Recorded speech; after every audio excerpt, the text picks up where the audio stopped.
जय हिंद दोस्तों। आज की इस वीडियो में आपको बताऊंगा मध्यकालीन इतिहास से संबंधित कुछ बहुत ही इंपॉर्टेंट क्वेश्चन जो कि बहुत ही पॉपुलर है। दोस्तों आप किसी भी कंपटीशन की तैयारी करते होंगे, हर एक कंपटीशन के एग्जाम में दोस्तों इस तरह क्वेश्चन आपको जरूर देखने को मिलेगा जो कि बहुत ही पॉपुलर है दोस्तों।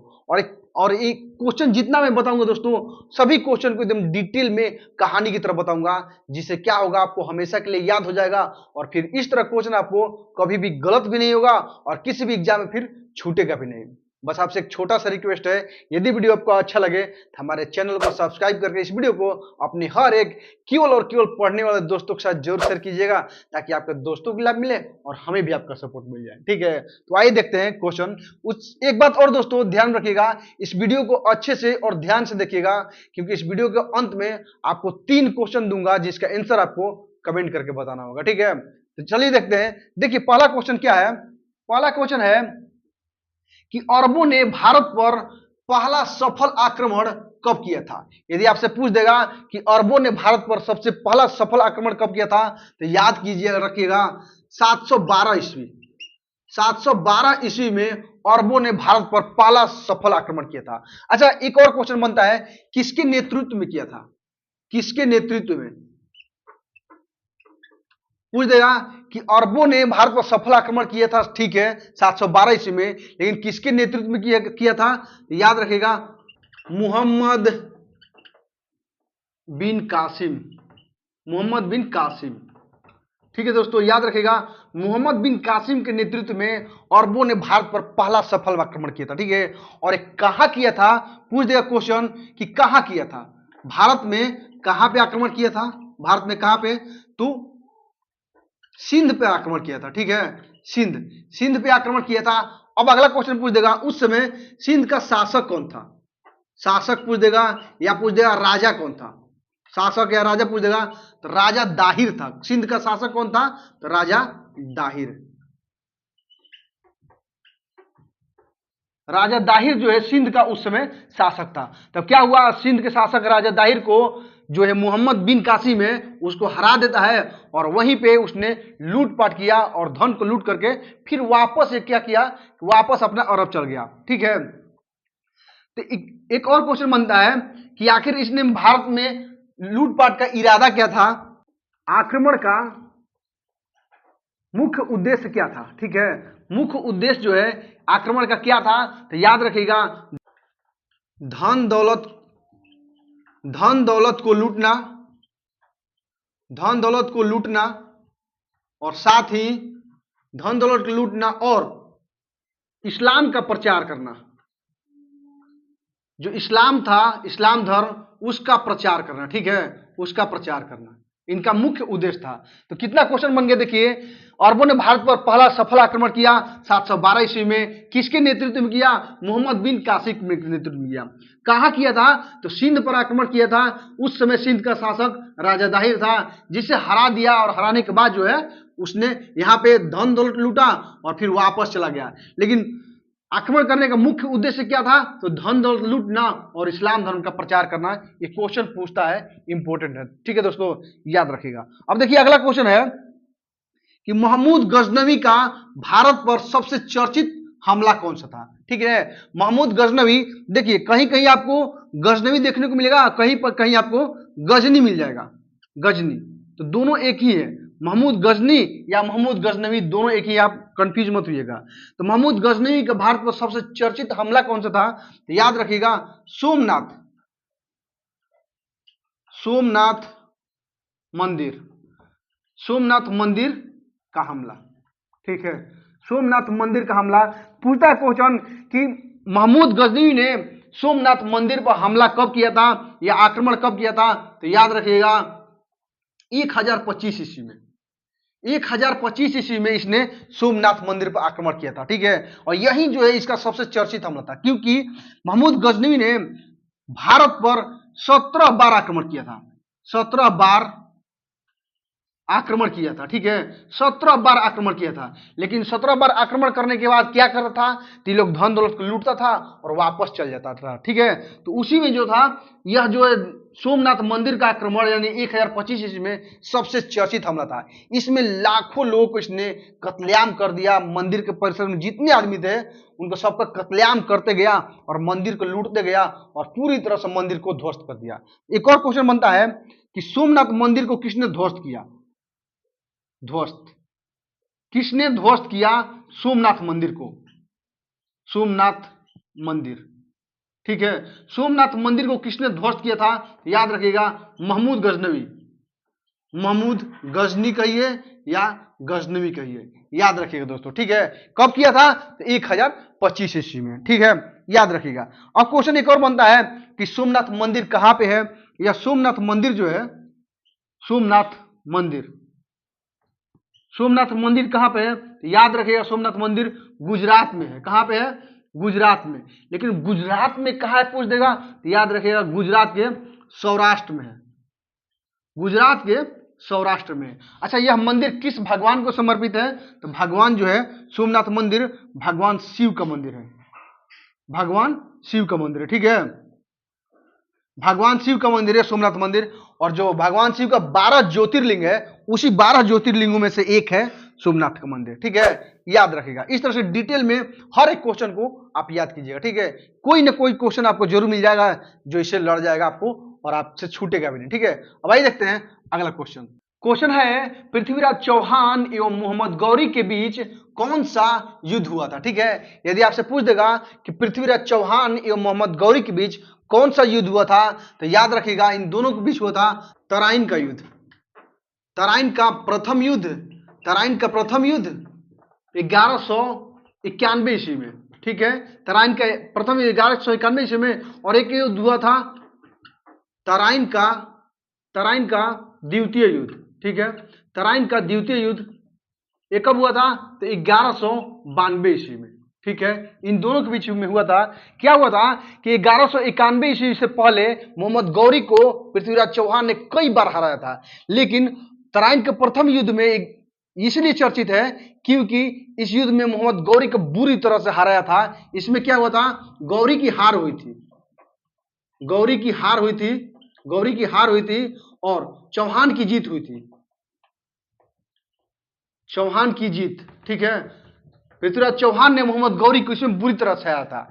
लेकिन उसके बाद से फिर एक बार युद्ध होता है 1192 ईस्वी में, तराइन का द्वितीय युद्ध, जिसमें क्या होता है, मोहम्मद गौरी को गौरी की जीत होती है, गौरी की जीत होती है और चौहान की हार होती है, चौहान की हार होती है।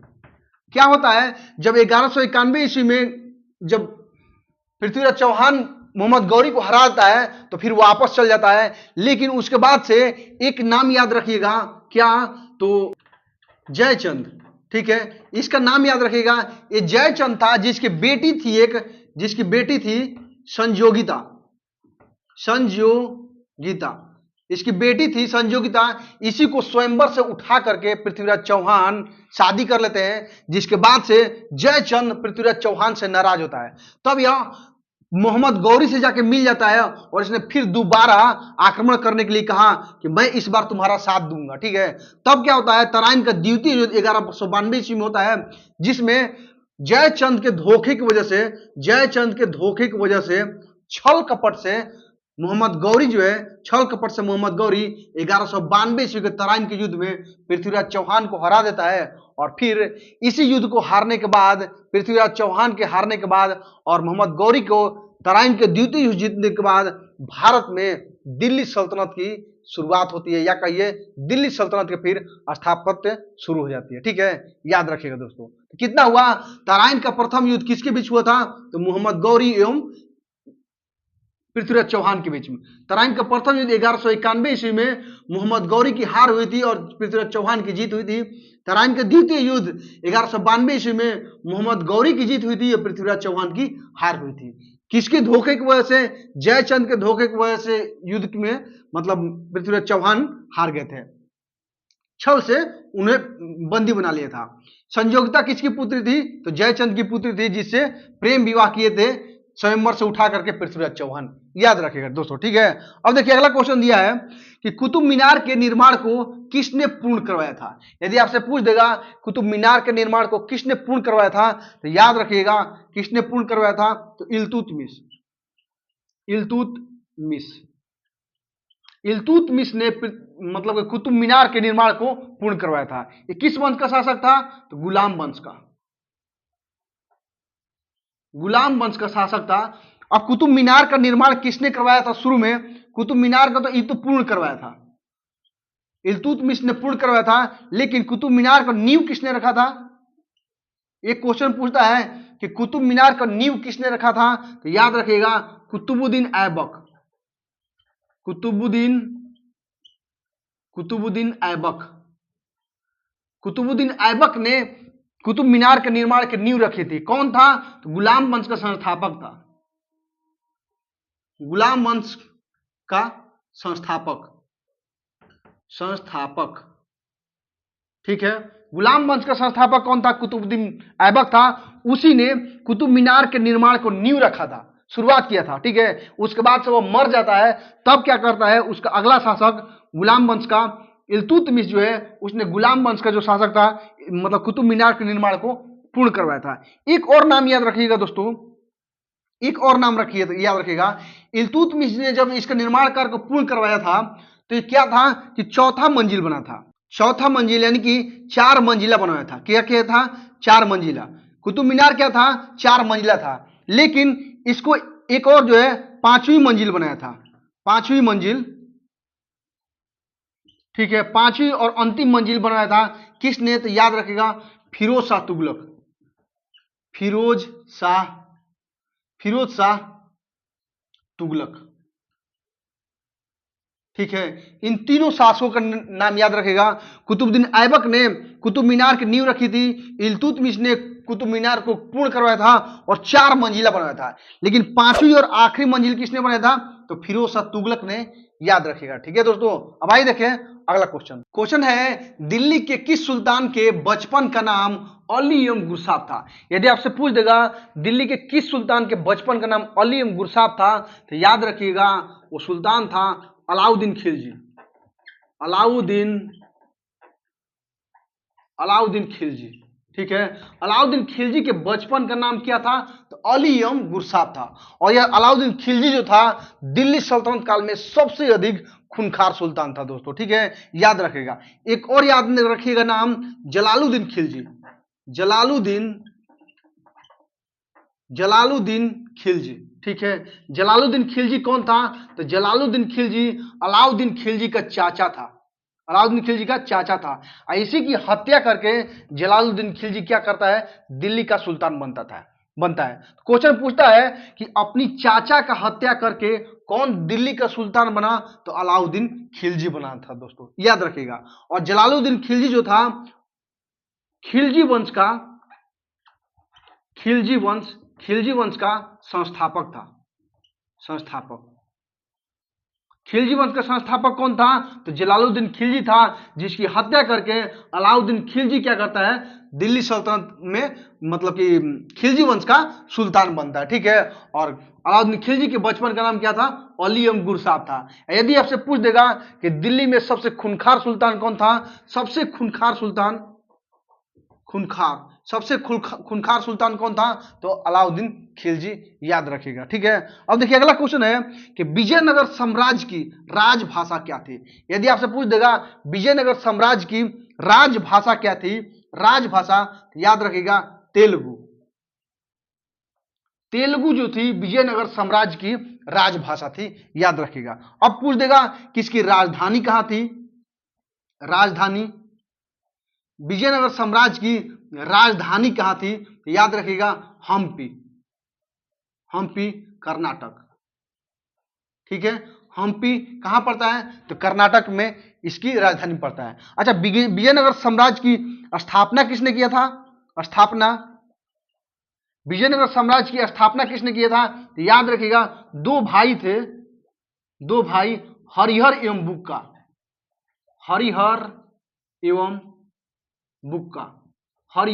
बुक्का नामक 2 भाइयों ने विजयनगर साम्राज्य की स्थापना की।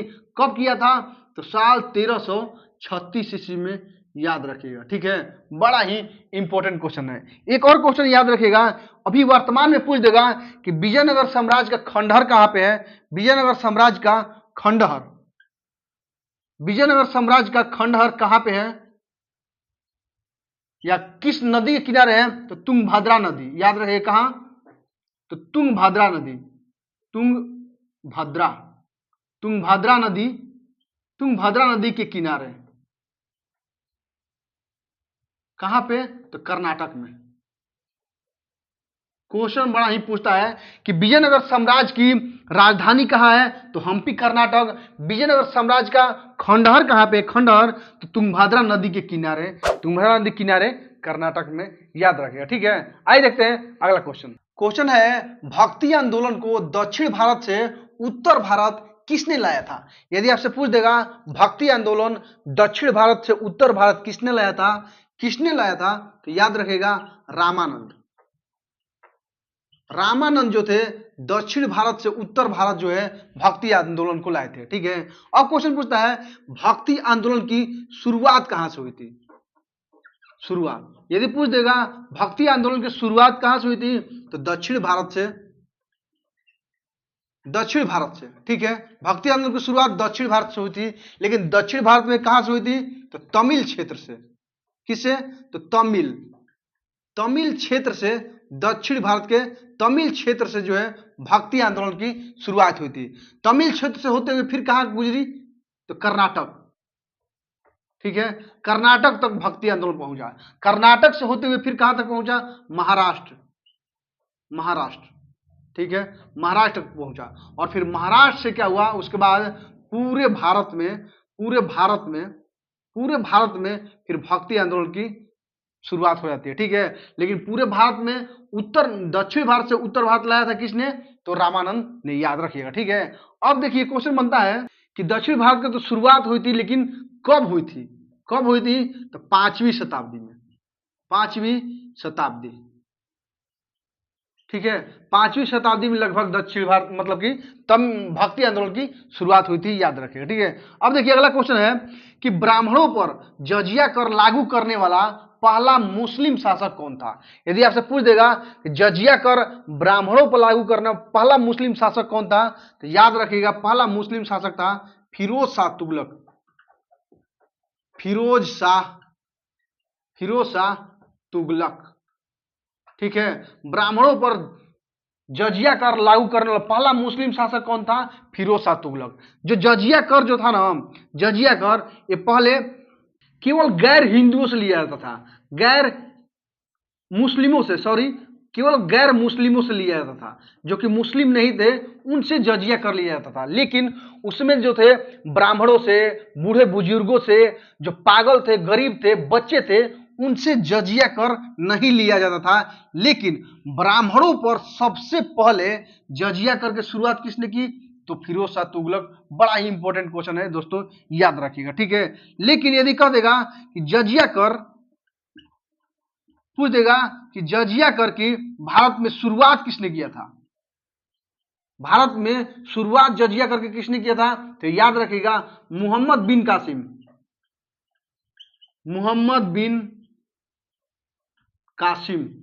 मोहम्मद बिन कासिम कौन था? तो आपको इसी वीडियो में मैंने बताया कि अरबों ने जो भारत पर सफल आक्रमण किया था, किसके नेतृत्व में किया था? इसी के नेतृत्व में 712 ईस्वी में, 712 ईस्वी में भारत आया था, और इसी के नेतृत्व में पहला अरब का आक्रमण हुआ था भारत में, और उसी समय जजिया करके भारत में लगभग शुरुआत होती है। ठीक है, याद रखिएगा।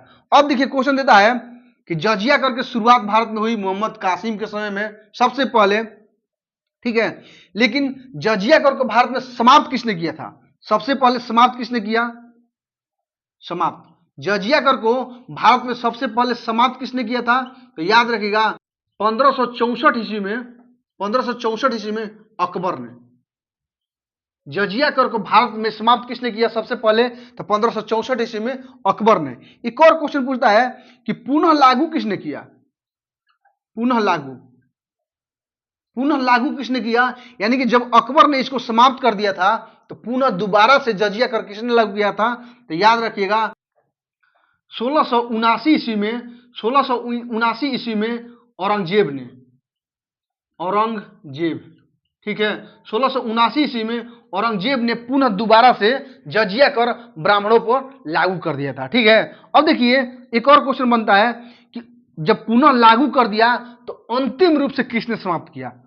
ठीक है, अंतिम रूप से समाप्त, जजिया कर को अंतिम रूप से भारत में किसने समाप्त कर दिया? तो याद रखिएगा मुहम्मद शाह। मुगल बादशाह मुहम्मद शाह जो है भारत में जजिया कर को अंतिम रूप से, पूर्ण रूप से, हमेशा के लिए समाप्त कर दिया था। देखिए कितना क्वेश्चन बन गया। जजिया कर को सबसे पहले भारत में शुरुआत किसने की? मोहम्मद बिन कासिम ने, जो कि 712 ईस्वी में भारत पर आक्रमण किया था। ठीक है, जजिया कर को ब्राह्मणों पर किसने लागू किया? तो फिरोज शाह तुगलक ने सबसे पहले लागू किया। ब्राह्मणों पर जजिया कर किसने लिया था? तो गैर मुसलमानों से लिया था। लेकिन ब्राह्मणों, बूढ़े बुजुर्गों, गरीबों और बच्चों से जजिया कर नहीं लिया था, लेकिन जो है गैर मुसलमानों से लिया था, लेकिन उनसे नहीं लिया था। तब ब्राह्मणों पर किसने लागू किया था? फिरोज शाह तुगलक ने। ठीक है, सबसे पहले लागू किया मोहम्मद बिन कासिम ने भारत में, लेकिन जजिया कर को समाप्त किया तो 1764 ईस्वी में अकबर ने। ठीक है, पुनः जब अकबर समाप्त कर दिया तो दोबारा से किसने शुरुआत कर दिया? तो औरंगजेब ने 1779 ईस्वी में। ठीक है, और भारत में अंतिम रूप से हमेशा के लिए समाप्त कर दिया जजिया कर को किसने? तो मोहम्मद शाह ने। दोस्तों याद रखिएगा। ठीक है, अब आइए देखते हैं अगला क्वेश्चन है छत्रपति शिवाजी महाराज के गुरु कौन थे? यदि आपसे पूछ देगा छत्रपति शिवाजी महाराज के गुरु कौन थे, गुरु पूछ देगा गुरु कौन थे, तो याद रखेगा कोंडदेव। कोंडदेव जो थे इनके गुरु थे। तो कौन थे? इनके दादाजी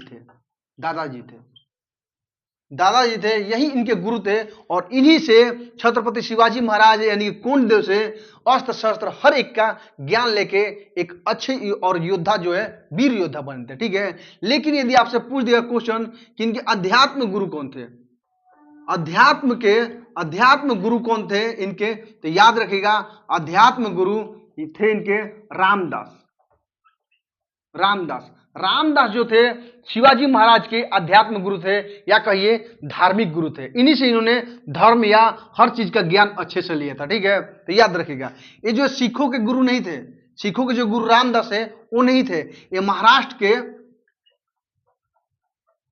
के भक्ति आंदोलन के गुरु थे रामदास। ठीक है, वहीं इन्हीं से ये अध्यात्म गुरु बने। ठीक है, मतलब कि अध्यात्म गुरु शिवाजी महाराज के। क्वेश्चन पूछेगा कि सिखों के मतलब कि शिवाजी महाराज के गुरु कौन थे, तो गुरु कौन थे? कुंडदेव। लेकिन अध्यात्म गुरु कहा देगा या धार्मिक गुरु, तो गुरु रामदास। याद रखिएगा। ठीक है, अब देखिए अगला क्वेश्चन, किस युद्ध को जीतने के बाद शेरशाह सूरी दिल्ली का शासक बना? यदि आपसे पूछ देगा कि किस युद्ध को जीतने के बाद शेरशाह सूरी दिल्ली का शासक बना, तो याद रखिएगा बिलग्राम का युद्ध,